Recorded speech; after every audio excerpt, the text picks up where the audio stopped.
I will now call to order the THPRD Board of Directors meeting for February 11th, 2026. Jessica, would you please call roll? Barbie Minor. Here. Tia Ping. Here. Alfredo Moreno. Here. Miles Palacios. Here. Pradnya Patel. Excused. All right.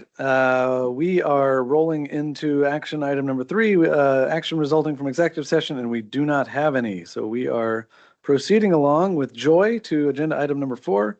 I would like to welcome those who are in attendance this evening for our proclamation for Black History Month. And I turn it over to Karen Monday, our Nature Center Supervisor, for introductions.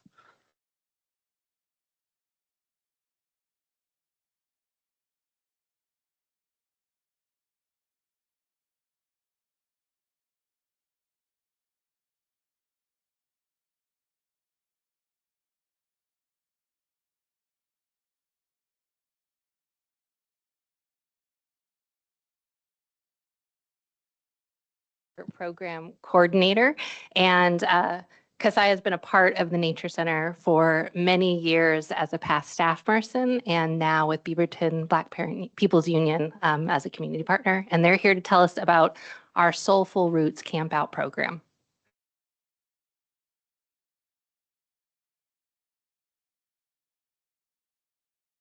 Good evening. Thank you for having us. We're really excited to share a story with you all tonight of the Soulful Roots Campout. It's a new initiative we launched last year, thanks to partnership and collaboration of 3 organizations. Next slide.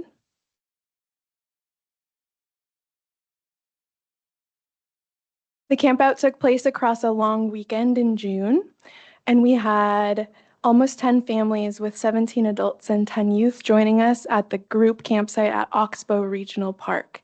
Activities included playing games, making art together, s'mores, songs, and stories around the campfire, a guided nature hike, plant and animal ID, and a big group dinner on Saturday night. Next slide, please.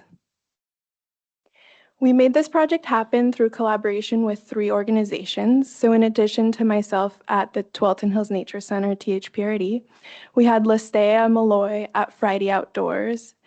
She runs a smartphone app that teaches you how to camp, including videos of how to set up a tent, how to cook outside, packing lists, outdoor cooking ideas, and more. And the Beaverton Black People's Union, which Kasaya will introduce. So hi, y'all. Thanks for having us today. I'm Kasaya from the Beaverton Black People's Union. And one of the things that I like to give everybody is a little bit of a who are we. So at the BBPU, we kind of focus on 3 major things, which is community building, youth support, and advocacy. So we work with a lot of different kinds of programs. We find different ways to reach all of the amazing Black identifying folks in Beaverton and find new ways to reach them, which is one of the things that this partnership also continued out of. Lots of families wanted to learn how to camp and feel safe getting outside with each other. Next slide, please. So how did we get to this Soulful Roots Campout? Well, it took years of partnership and collaboration to get here. So the Tualatin Hills Nature Center started working with the BBPU in 2021, and we collaborated on various projects. And Kasai and I had this shared dream of camping together, but we didn't know how to make it happen until we met Listea in 2024. And with her smartphone app and her experience with bringing people outside camping, we were able to apply for a grant to make this all happen. At THPRD, we have the Welcoming and Inclusive Group. That's an internal staff group, and they offer an equity grant to staff every year. So I went ahead and applied for that, and I was awarded $5,000 to make this happen. Next slide, please. And Kasaya will share about some of the community feedback we received. So I'll give everybody a quick second to go ahead and read over those because I think a lot of our community feedback kind of speaks for itself. The smiles on the photos definitely speak for themselves. We have a lot of reports of people wanting to continue with nature connections, which is, I think, a really, really powerful thing, especially when we're working with families that have been historically barriered from nature spaces. And so to see families feeling comfortable getting outside, but then also requesting more, I think highlights a lot of the successes of this program. Next slide, please. This would never have happened without the generous support of many others. Shout out to Veronica at the BBPU who's here tonight and the BBPU coordinating committee. Also, big thank you to Listea, who wasn't able to join us tonight, but was a big co-organizer of the project. Karen Monday, who introduced us, the rest of the Nature Center, Ann Johnson. All of you at THPRD, we also have funding for this summer's second annual Soulful Roots Campout, thanks to a Metro community-led programs grant that Kasaya received. We hope to make this an annual event, and also cool new project we'll be running this summer is the Black and Green internship for the first year. So we hope to come back sometime and share with you all about that. Thank you for your time. Thank you so much for sharing that beautiful story, imagery, etc. I would like to open it up to my colleagues to give you any feedback. I just want to say thank you, and I love this so much, and I'm just so glad that to have these employee grants where you guys can have these wonderful ideas and actually make a difference and make change in the work that you do. So thank you so much. Camping, I don't know if anybody's read Anxious Generation, but camping is actually a thing where it teaches kids to, it's just so beneficial for just explorative play and for kids and being independent and all those kinds of things. So our family camps, and I know our children just like love it. And so I'm just glad that you are, just for generations to come, will influence this, because the parents will keep doing it. Hopefully the children will do it, and then their children will do it when they would have never been exposed to something like this. So I'm just thankful for you guys to come up with such a wonderful idea and execute it so well. And so just thank you. And hopefully we get more ideas like this, because this is like the best part of our job when we see these things. Yeah, that's well said. The kids were expecting video games and internet and cell phone service, and there was none of that. And the parents were worried. And by the end of the weekend, the kids were crying and they didn't want to leave, and they made new friends, and a new tradition was born. Yeah, you're so right about that. I'll echo the sentiments. Just one of my favorite partnerships, and of course, just really truly value all the work that the BBPU does in conjunction with THPRD. So thank you, thank you, thank you. Something that I always say is I just wish we could do more. So I'm just so grateful that it's already coming back for 2026. But camping is one of those things too. You know, it's like if you're only doing it once a year, every time you go to set up the tent, like you're pulling it, you're learning all over again. So you know, this will be me. Just know that you have an advocate here, because especially when the weather is convenient, because some folks like myself might not be campers right now. We might only camp when it's nice weather.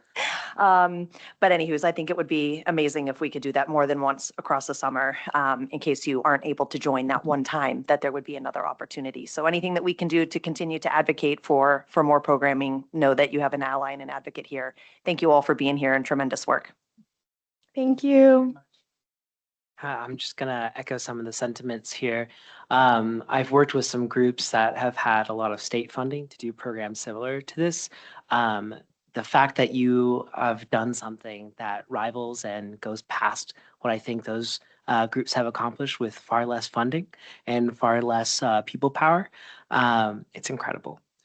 You've made an incredible impact on these young people's lives, but not just the children, the parents too, and that's super evident. It's a really beautiful thing that you've accomplished. Very appreciative. Thank you all. Yeah, from me, I really appreciate you sharing kind of the evolution of the partnership, or just kind of where it started. I think these things, when done faster than the speed of trust, don't always tend to work out in photos like that. So thank you to the district and BBPU for kind of letting this thing kind of marinate and letting the trust kind of build and working on something that we can replicate. And I look forward to if we can be advocates for additional funding and things like that. I would hope in a ideal situation that this kind of program could be something that we could replicate for other groups who might also feel the need for kind of a affinity-based kind of belonging exercise out in the woods. I mean, it's not easy, even if you kind of grew up and lapsed, and it's a barrier intentionally, but one that has so much value once you overcome it, as you all know. So thank you all very much for being here. I really appreciate it. Thank you for having us. Oh, yes, I forgot. I'm standing here with a very cool framed. Yep.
All right. We'll let everyone get back into their spot. Okay, good. We're going to go on to agenda item number 5. That is audience time. I believe, Jessica, we do have some folks signed up online as well as in person. And I will, if you'll allow me, I'll read my spiel here. Thank you all for being here, by the way. Public comment is an essential part of government meetings, and the board is grateful for all who participate. This is a valuable opportunity for us to listen to community perspectives on district issues.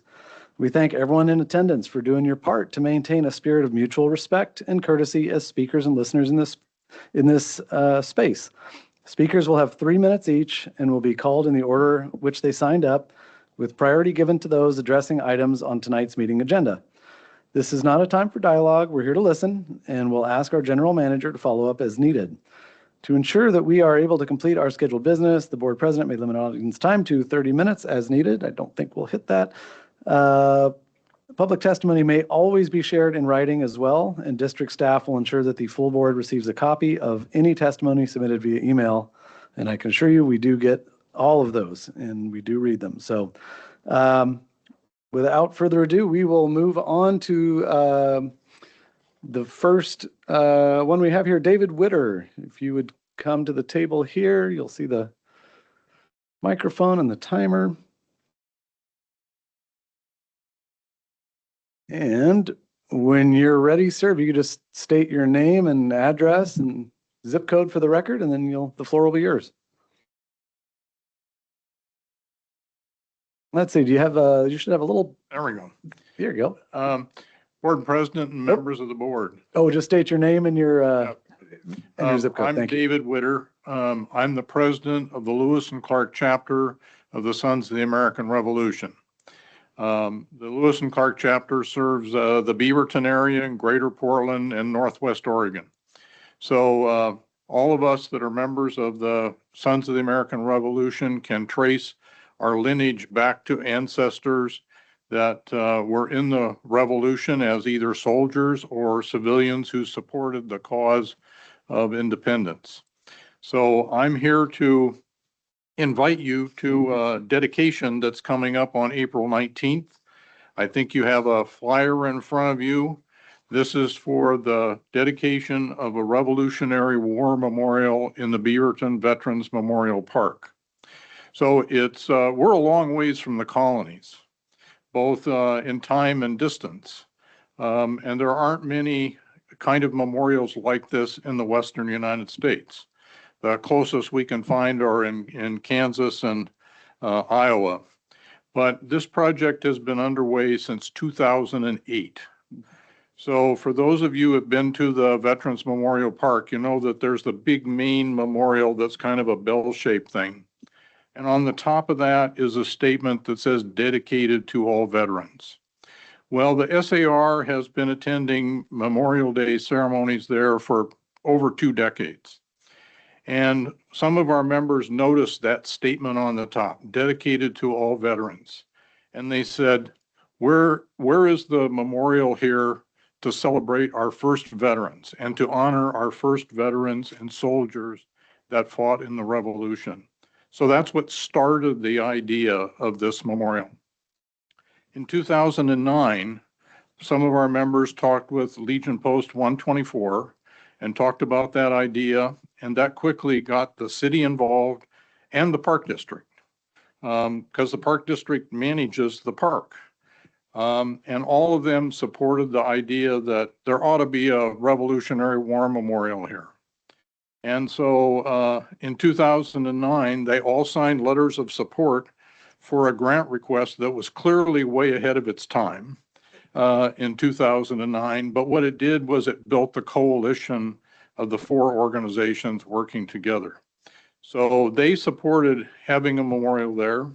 Later, when a master plan was developed for the park, there were specific areas laid out in the park, and one of those had in mind the construction of a Revolutionary War memorial.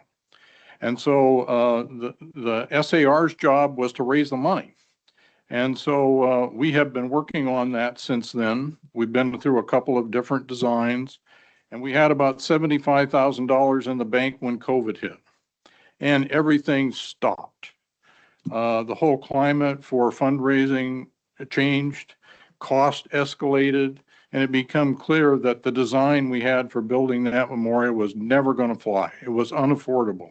And I'll need to wrap you up here. I'm sorry to. Okay. Yeah. But what's happened now is we got a grant, thanks to the work with the park district, the grants through the park district, for $61,000 to help with building that memorial. It's under construction. The pad's been poured. The tablets, you saw a picture of this back in October. Great. And we hope you'll be able to come and join us on the 19th. Thank you so much for being here. Okay, up next will be Christy Ripkowski.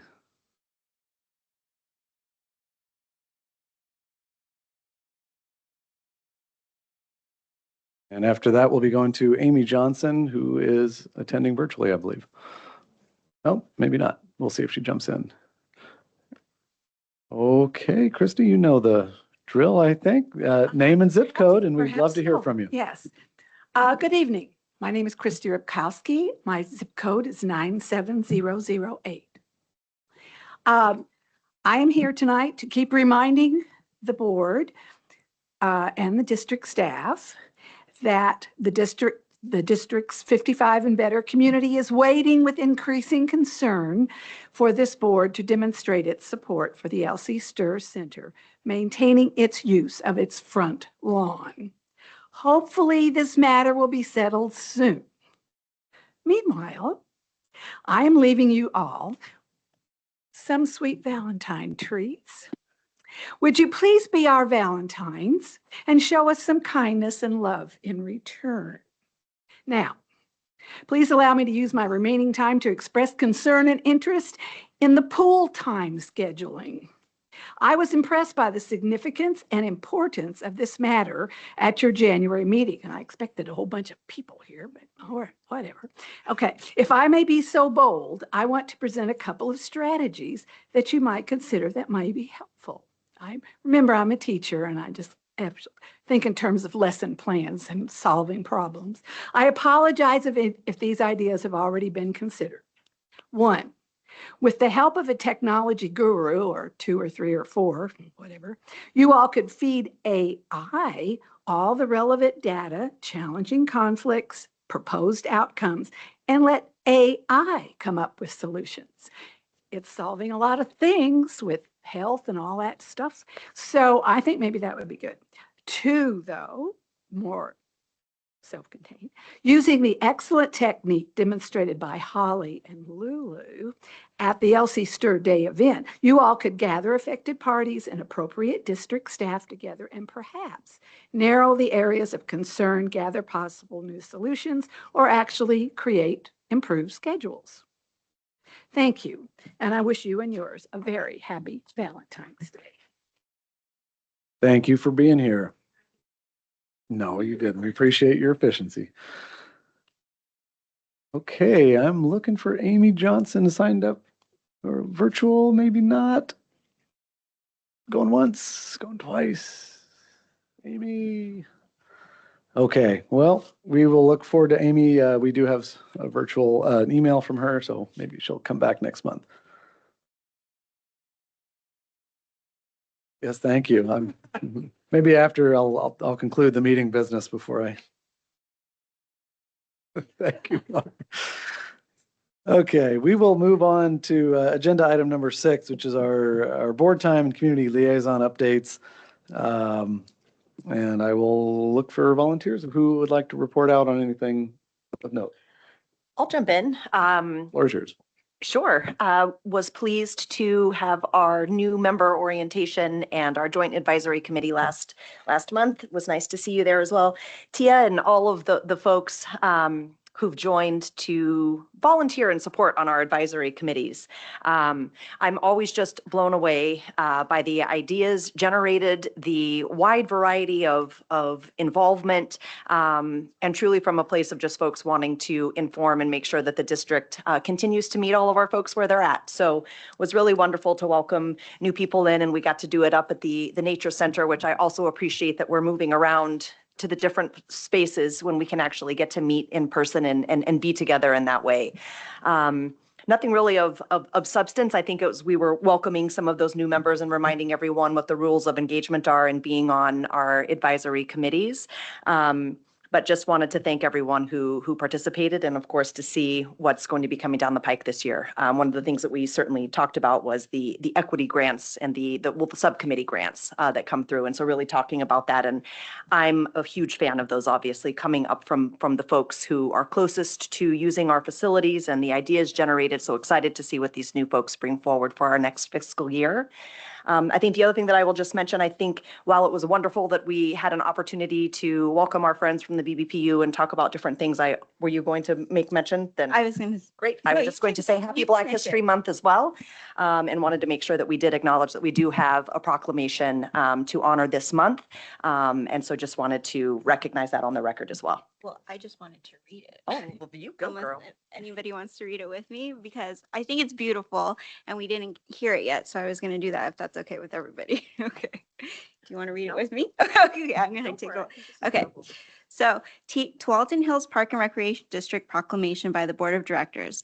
Whereas THPRD is committed to eliminating the historical inequities of systemic racism and ensuring that people of color can play, learn, and enjoy park and recreation facilities, programs, services, and natural areas. And whereas THPRD is dedicated to removing barriers to participation and fostering an inclusive culture, and whereas Black communities have made and continue to make valuable contributions in the history of our nation's economic, cultural, spiritual, and political development, and whereas the Black community in the United States have been the target of systemic institutional racism, discrimination, exclusion, and violence based on an identity which stands in contrast with our core values. And whereas Black History Month calls our attention to the need to recognize and lay the foundations toward actively eliminating systemic racism, racial disparities, and oppressions to build a community in which all experience a full sense of belonging and respect for human dignity. And whereas the THPRD Board of Directors have affirmed addressing racial inequity as a core THPRD value, and whereas Black History Month is a time to celebrate the successes, to reflect upon ongoing challenges of the Black community, and look to the future to ensure solidarity, to work to advance equity and racial justice, and cultivate inclusiveness. Now therefore, the Tualatin Hills Park and Recreation District does hereby declare the month of February 2026 as Black History Month, and do urge all those in the Tualatin Hills Park and Recreation District to support and promote this observance.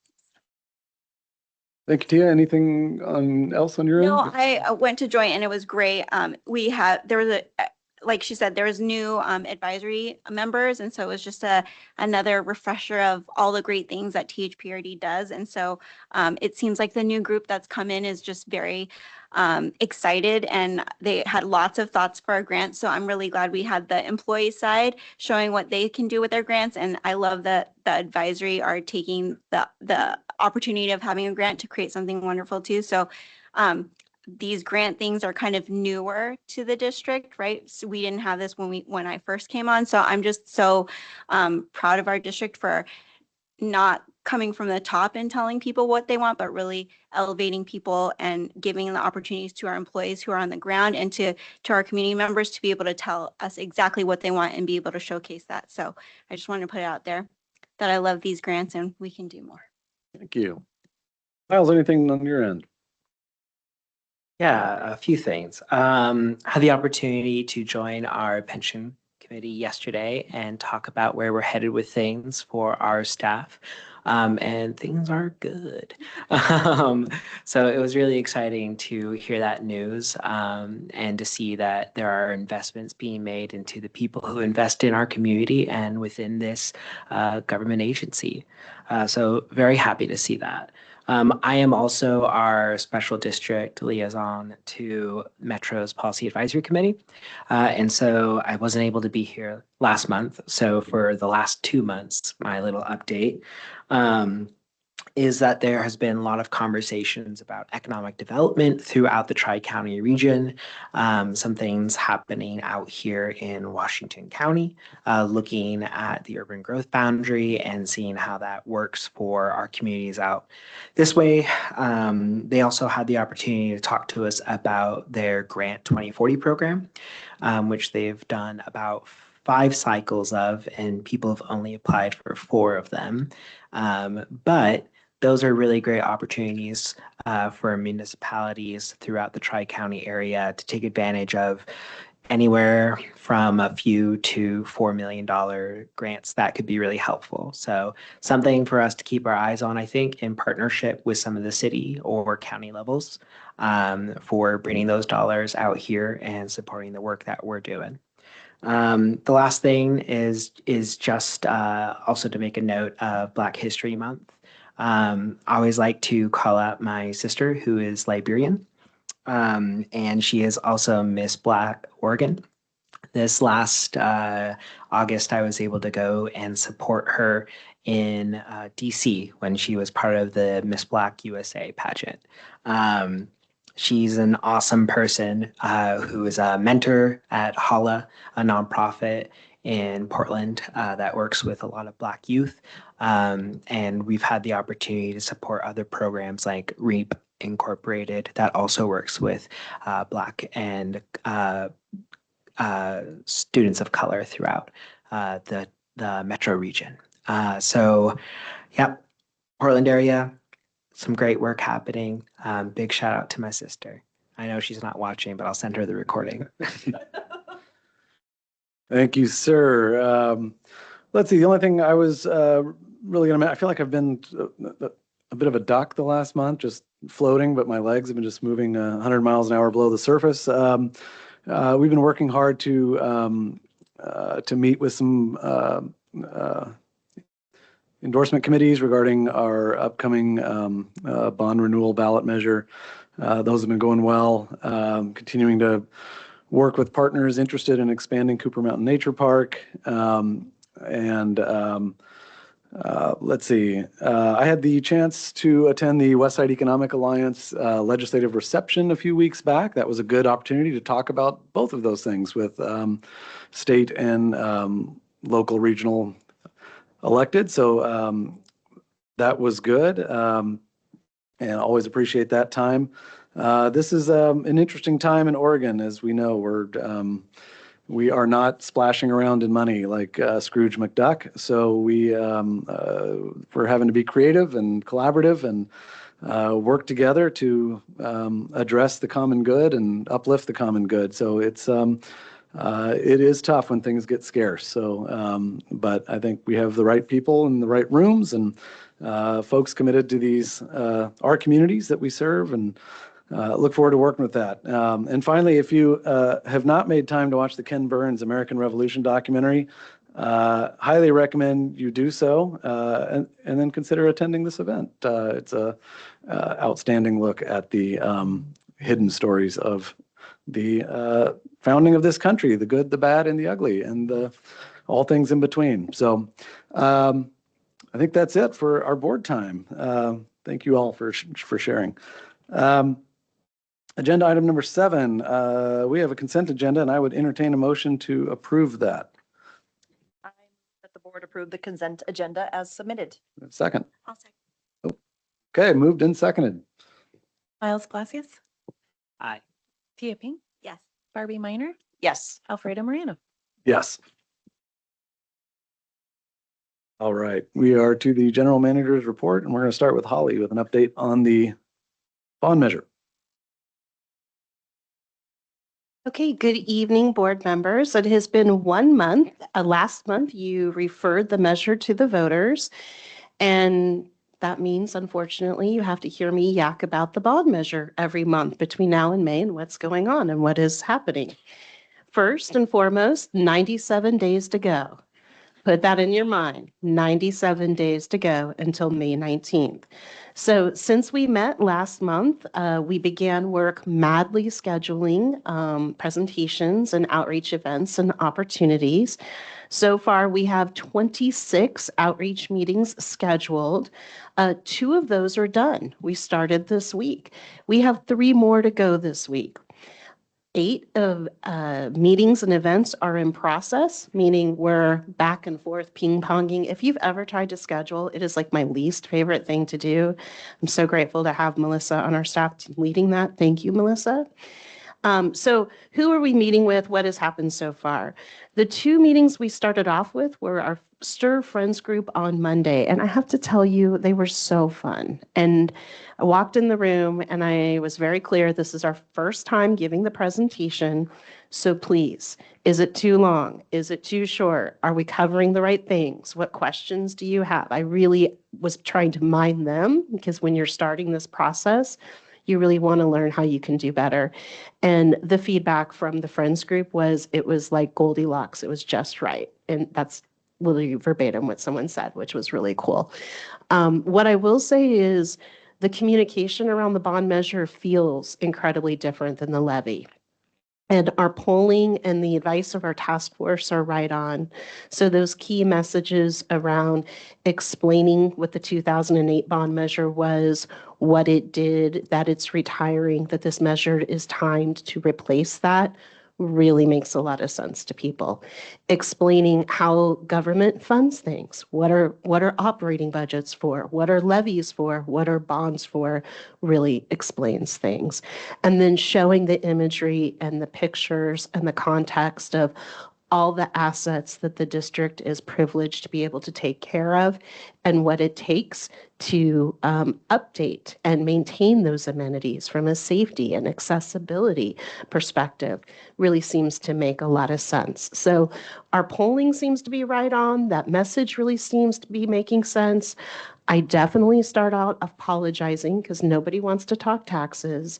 And, there's definitely, weren't you just here 2 years ago? What's going on? And so explaining that timing, explaining we retired the 08 bond measure early, that we refinanced and saved 31 million. And that's why this timing right now is so critical, really makes a lot of sense. So our talking points are working. Our second group was with the Chamber Business Advocacy Council. Like, that was yesterday. I think so. Was it? It was Tuesday? yesterday. See, I get lost. Thank you. Monday? I don't know. And yeah, still going.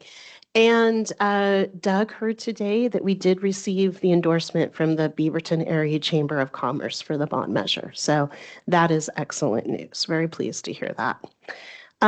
Groups that we are actively scheduling with right now are all of the NACs and the CPOs that are within the district, our own advisory committees. We're looking at the full calendar of events and activities happening throughout the district.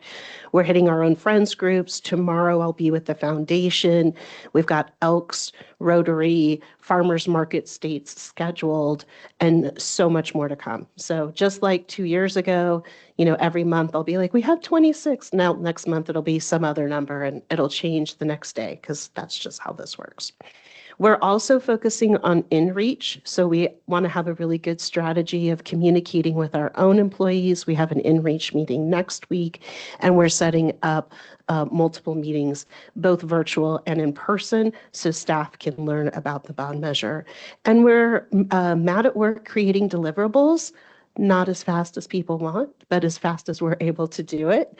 So we've already got our yard sign orders taken care of. Beaverton School District has been wonderful yet again, wonderful partner on this. So we help them with signage during their bond measure, during their levy.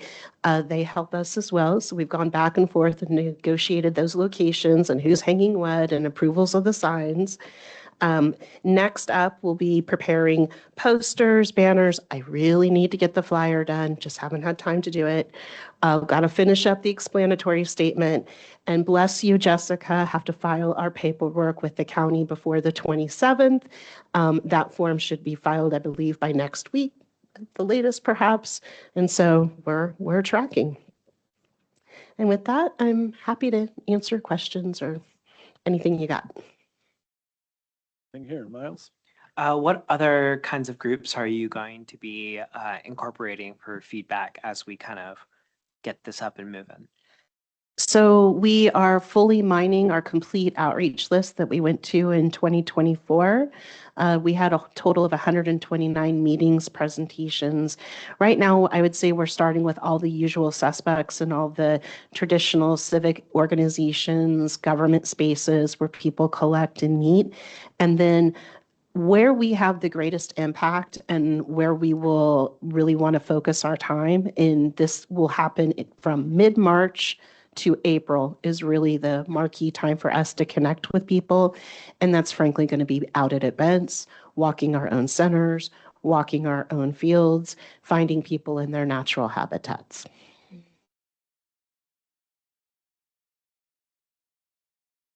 Anybody else? Any questions?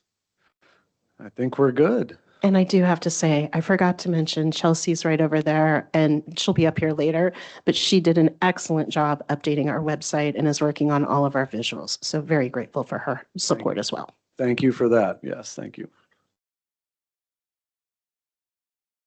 Okay, up next, Jared, Patrick, and Kristen.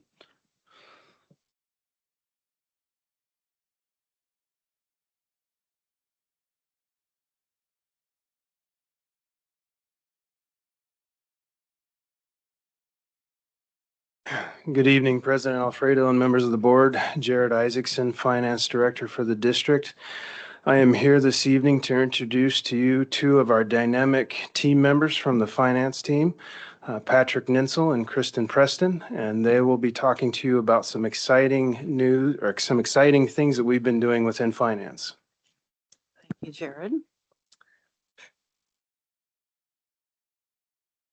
Good evening, President Moreno and members of the board. My name is Kristen Preston, and I serve the district as the Finance Administrative Specialist. I'm here with Patrick Ninsel this evening, and he is the Finance Program Assistant. We're both first-time presenters this evening, and we recognize the honor it is to be here. So thank you. What our plan tonight is to share a little bit about the popular annual financial report, share some insights, what it is, why it matters, and we'll also share in some celebration of the district's award for excellence in financial reporting. So with that, Patrick is going to take it away. Thank you for having us tonight. As Kristen said, I'm Patrick Ninsel, Program Assistant. with the budget and accounting team.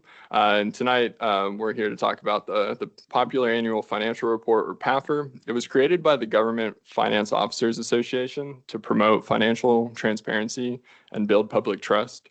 Its purpose is to take complex financial data and translate it into clear, accessible information for the community. Each report is evaluated nationally by the GFOA for accuracy, visual clarity, narrative quality, and public accessibility. And on the next slide, you'll see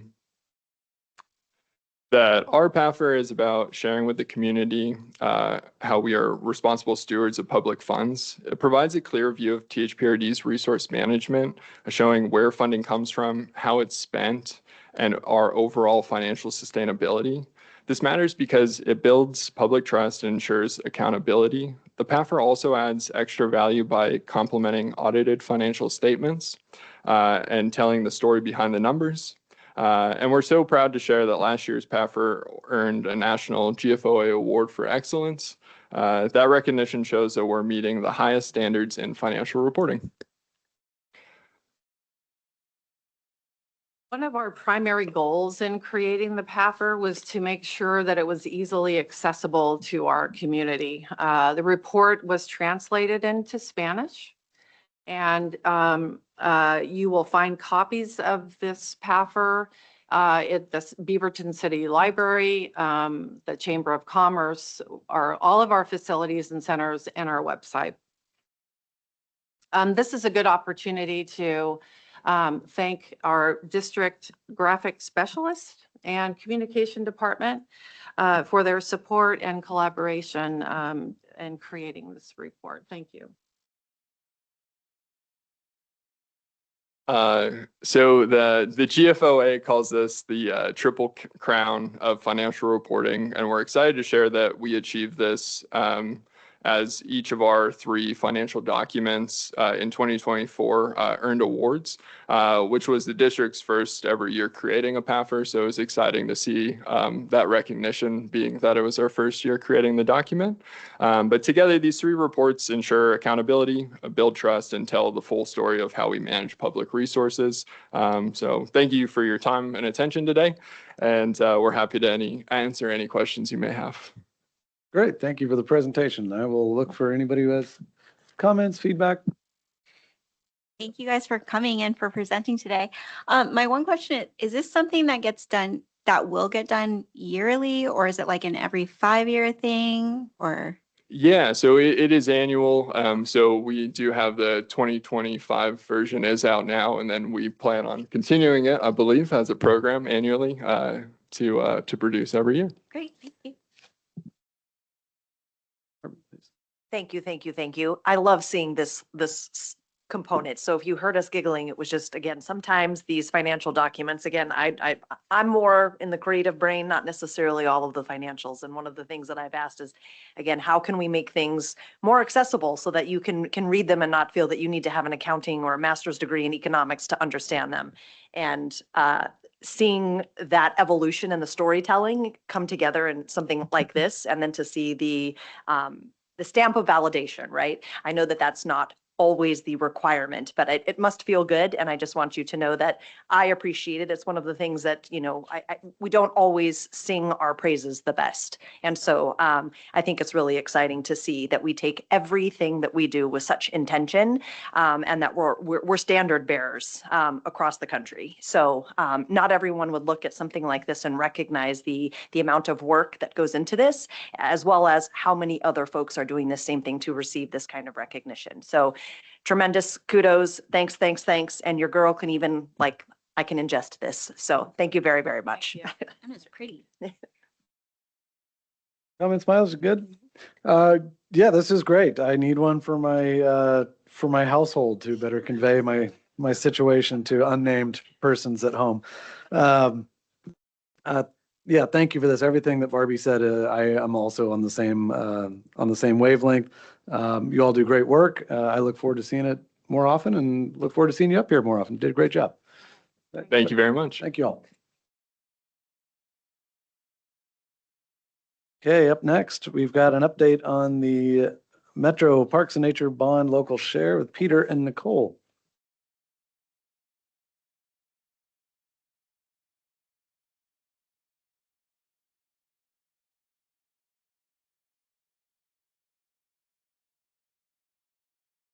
All right. Okay, give us 1 second here. No then worries. Floor is yours. Okay, welcome. Good evening. Hello, board members. Nicole Paulson, planning supervisor here at the district. And I am sitting here with Peter Swinton today, who gets to share with you an update on the progress that we have made on the 2019 Metro Bond Local Share Funds, transfer funds with the city of Beaverton. That was a mouthful. And I am going to transfer it over to Peter. Good evening. Having me. Glad to be with you tonight. Thank you. So in November of 2019, metro area voters passed a $475 million Metro Parks and Nature Bond that included $92 million for a local share program that would support local parks and nature projects across the region. The local share program was divided among the region's 27 park providers according to predetermined amounts based on population. THPRD was the recipient of $8.6 million over the past several years, and we've worked to identify and pursue eligible projects that align with the goals of THPRD's 2023 comprehensive plan and the bond measure itself. In addition to THPRD, the city of Beaverton was allocated $5.7 million, and district staff have been actively collaborating with the city to identify mutual project priorities and partnership opportunities. Over the past 4 years, THPRD has pursued 5 projects on its local share project list. The Willow Creek Greenway Boardwalk Replacement Project, Soxaka New Neighborhood Park and Community Trail, Accessible Play Structure Replacement Projects at Bonnie Slope Park and Rock Creek Parks, Commonwealth Lake Bridge and Weir Replacement Project, and Cooper Mountain Nature Park Expansion. You might see an asterisk on the Cooper Mountain Nature Park expansion project there. It's because we previously had an identified funding source to expand the nature park. Unfortunately, that opportunity didn't come to fruition, but it remains on our project list should we want to allocate funding towards it. Between 2021 and 2025, through regular intergovernmental coordination and planning for the future Cooper Mountain Community Plan area, THPRD and staff discussed plans for how each jurisdiction intended to use its local share allocation. Through these conversations, the city and THPRD staff discussed local share projects on each of our approved jurisdictional project lists, including budgets, timelines, and implementation statuses. Additionally, we discussed opportunities for collaborating through the local share program to address important opportunities and priorities outlined in those documents, like the ones you see on your screen. This past September, you're looking at a picture of yourselves. The THPRD and the city held a joint board and council meeting where staff shared information on recent collaborative initiatives, including the Cooper Mountain Community Plan and Downtown Beaverton Parks and Open Space Framework Plan. Additionally, board directors and council members discussed a framework for working together to transfer the city's $5.7 million local share allocation to THPRD for use on mutually beneficial projects, and expressed an interest in projects that balance distributing local share funds across the city while also investing in key growth areas such as Cooper Mountain, South Cooper Mountain, and downtown Beaverton. Also, council members communicated a desire that local share funds result in built improvements open to the public. So, using that direction, we've been working with city staff since November. I am your faithful staff liaison, working to develop a draft priority project list in intergovernmental agreement and to facilitate the transfer and direct investment of the city's local share allocation based on your and city council members' feedback. Between December and January, we've been working to create a work plan, priority project list, and that draft agreement. Tonight, I'm excited to share the top 3 priorities from those discussions, along with the proposed local share investment limits to ensure that city local share funds pursue projects across Beaverton. So the top priority from agency discussions was pursuing the Beaverton Creek Trail project between the West Side Trail over at the Nature Park and Southwest Hawken Avenue right on the edge of downtown. At present, staff expect up to $2.5 million of the local share funds being directed towards this project. Next, you'll see the Willow Creek Board Trail boardwalk replacement project, which would replace critical portions of the boardwalk in the western half of the Greenway. Staff discussed up to $3.2 million of local share investment in this project, providing the majority of the funds that the project needs. And this is a key investment as the project's not SDC eligible. So this would otherwise have to be funded through more constrained funds, or we'd need to seek grants for it. So really important. One note on this project is that we actually just recently completed replacement of the eastern boardwalk within the Willow Creek Greenway, which was also funded through our local share allocation. Grand opening is expected in later this spring, but here you can see some before and after photos. And it gives you a sense of what, if this is agreed to, what it would do for replacement of the boardwalk. Before, you can see that some of those boards are uneven. It's a little bit hard to navigate. It's meandering. It uses this plastic decking that can warp and can get slippery if it's wet. And it would need some maintenance to the supports. So the new boardwalk, which you see in that after photo, someone's already running on it. It was like the day it opened. It's pretty great. It's got a non-slip surface. It doesn't warp. It's better resistant to rot. And it helps all users use the boardwalk. So really great improvement there. Then third and finally, we've got the South Cooper Mountain Park Development Project. Staff discussed spending up to $1 million on different development priorities in the South Cooper Mountain area. So pending local share eligibility, these projects are expected to use up all of the $5.7 million in the city's local share allocation. In addition to the top 3 projects, we've also discussed several other priorities. Those are shown here. However, those have not specifically been ranked, in large part because we expect those funds to be fully used up on the first 3.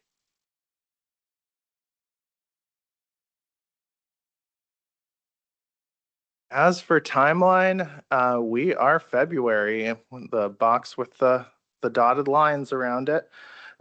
Metro has expressed an interest in this agreement process being finalized by the end of the fiscal year. So you're sort of using that as our North Star. You can see the upcoming work here. We expect to refine and bring a final IGA for you all to do your approval on, your approval review on in either April or May. At the same time, we're going to be working with Metro staff on a 3-way city, THPRD, and Metro IGA. That's sort of the formal okay for Metro to actually transfer those funds into THPRD's local share allocation. And then after June, we are going to be working with Metro to amend our local share agreement to up that limit from its current $8.6 million cap to the new and improved cap. And with that, we're happy to discuss anything from the presentation or take any questions regarding the project list or process. So please ask away. Okay, thank you. Thank you for the presentation. Questions, comments? Miles? Just comments because all my questions were answered. This is a great presentation. But seriously, no, Peter, thank you so much. And Nicole as well. The work that you all put into this, it really outlines everything we should be expecting over the next year or so here. And I'm really excited about the way we'll be utilizing these dollars for the community as a whole out here in Beaverton and unincorporated Washington County. Miles? Other? I've got a process question with your, I think it was the April, May slide where we are back with the city. Do you anticipate, is that something that we jointly will be coming back together, or this is, as you're working through the IGs, we will see it, review it, and then staff to staff handle that? And we don't necessarily need to come back together as two jurisdictions and review together. At present, we don't anticipate another joint meeting for approval at the same time. Although if the board was interested in that, we could certainly discuss that with the feasibility of that with the city. But what we're planning on right now is that each staff at respective agencies are seeking feedback from decision makers, and then we would bring the agreement to respective jurisdictional meetings. Amazing. Makes sense. Thank you for the clarification. So the third opportunity was in South Cooper Mountain Park Development, and it says 1 million. Can you give an example of what you would be doing in South, or do we know yet? Oh yeah, Okay. there's lots of irons in the fire, so that's why we are a little more general there. Okay. But a really good example is the Southwest Quadrant 7 neighborhood park, which is at the corner of Southwest 175th and Barrows Road. That's a large property that we have SDC funding that we're intending to use to plan and develop it. And so that project in total is somewhere in the sort of $8 to $10 million range. So this could easily fit into there and make a greater impact. Perfect. Thank you. Yeah, thank you. I'll just kind of zoom out in my closing comments and just reiterate Metro City of Beaverton, two hugely important and essential partners for us, as you all well know. So all of your work in having these conversations and the nitty gritty that leads to outcomes like you've shown us. And I know it takes a lot of time before we get the pretty picture and the good plans, but thank you for that effort. It's incredibly important. So yeah, look forward to seeing what comes to fruition. So thank you both. Thank you. Thank you. All right, and we are going to close with the return of Holly and Chelsea.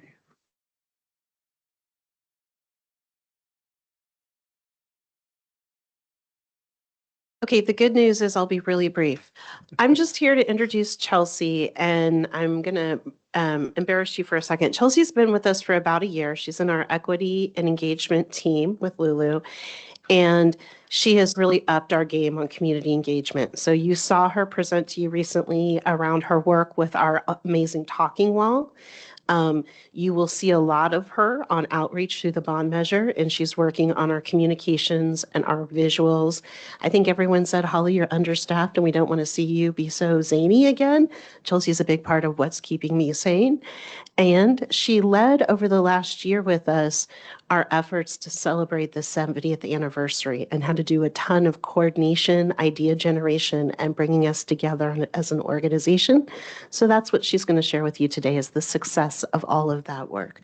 So Chelsea, take it away. Thank you so much, and thank you for having me tonight. Well, to start, I'm going to provide a brief recap on all the different ways that staff came together to celebrate our 70th anniversary last year. And this was a year-long celebratory event filled with a bunch of different activities where staff across the district collaborated to organize 30 events and activities where they engaged more than 4,500 community members throughout the year.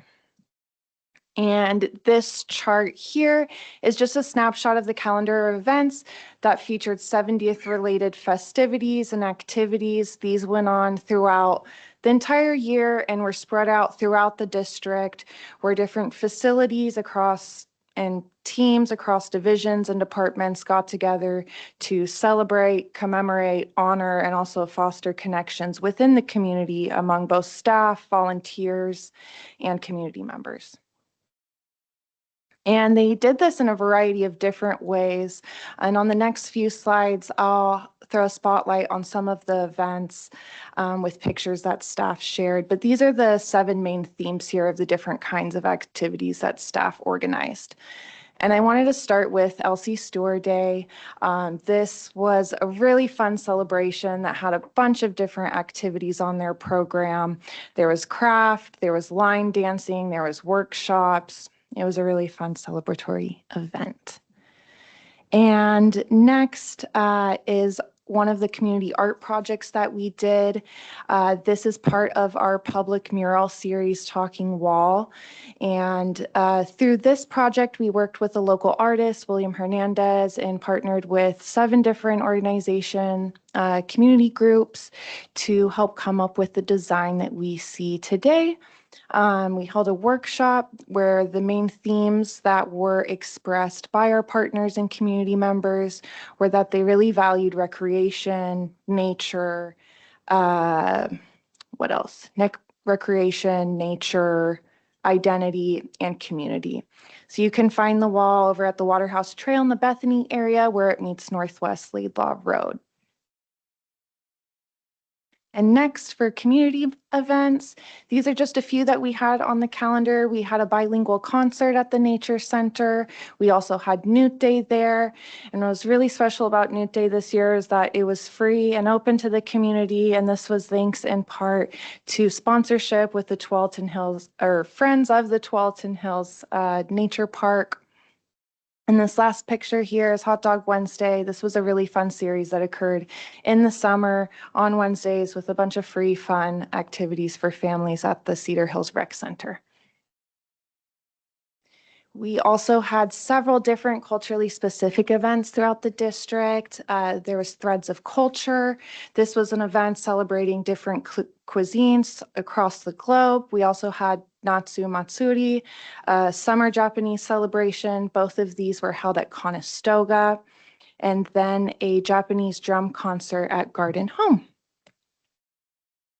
And these are just some of the fitness activities. One of them is the Road to 100 Challenge, where staff invited community members who weren't familiar with the sport to come and learn tennis with THPRD.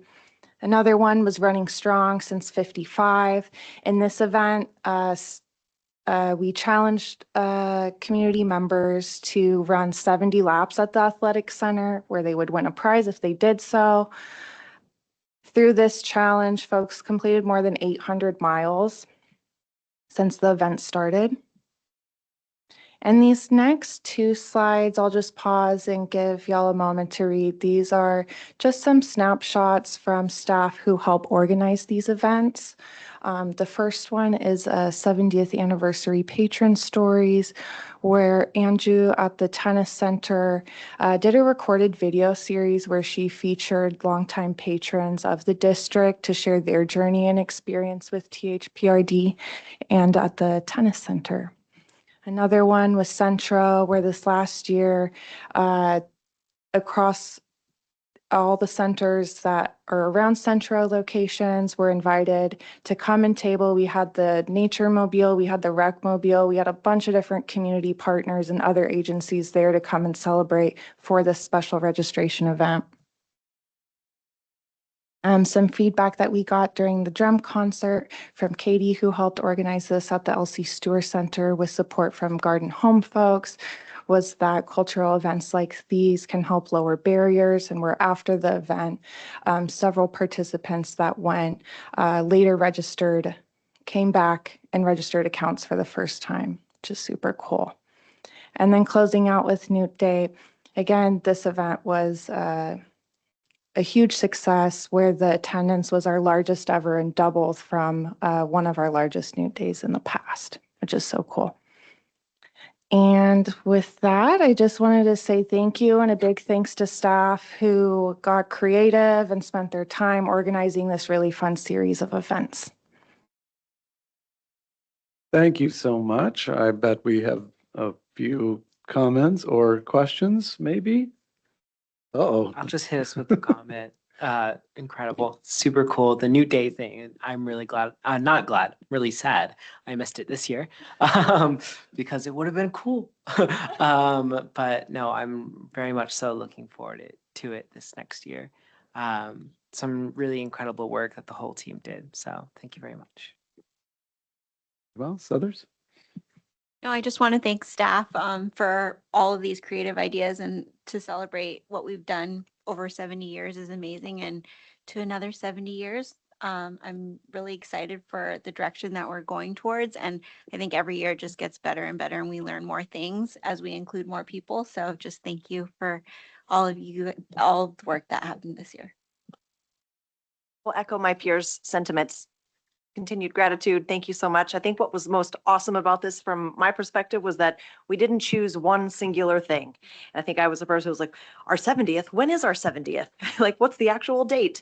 And I just really appreciate you subscribed to more work, to instead say, we're for a year long, we are going to celebrate the success of the district. And so to see all of that stacked together, and to know that that took a lot of work to continue to message and put around that these events were in conjunction with celebrating our 70th. So really creative way to take something and have a greater runway. So I don't know, do we do this again in 5? Is it the 75th? 75th is coming up.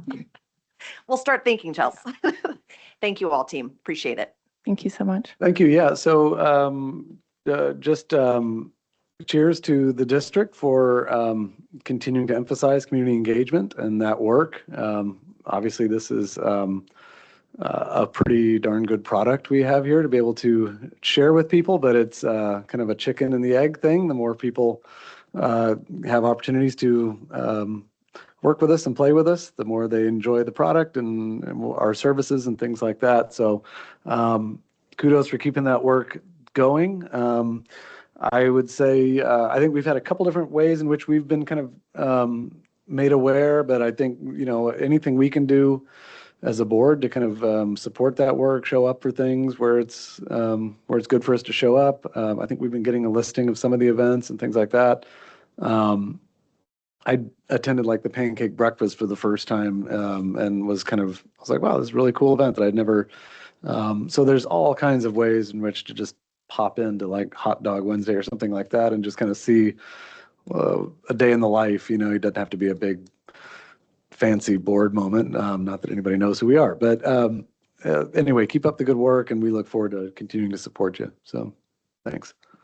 Thank you. And I believe that is it for our agenda for tonight. So this meeting is now adjourned.